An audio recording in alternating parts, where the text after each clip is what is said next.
श्लोक 37.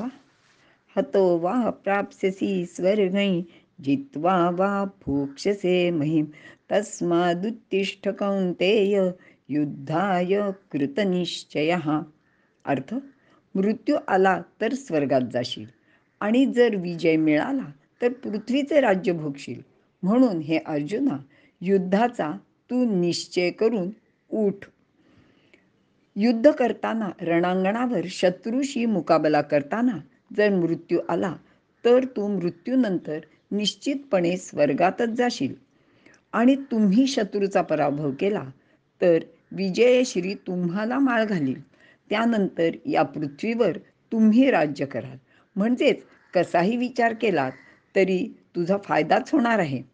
या धर्मयुद्धात वीरमरण येणे ही सुद्धा चांगलीच गोष्ट आहे.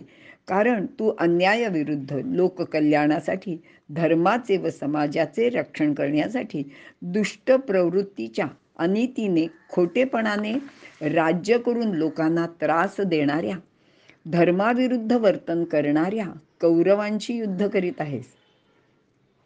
आणि ही लढाई फक्त पांडव आणि कौरव या 2 पक्षांपुरती मर्यादित नाही, तर ती अन्यायाविरुद्ध न्यायासाठी आहे, अनितीविरुद्ध नीतीसाठी, धर्मरक्षणासाठी आहे, साधूंचा योग्य तो मान राखण्यासाठी आहे, विद्वानांचा सन्मान करण्यासाठी सुद्धा आहे.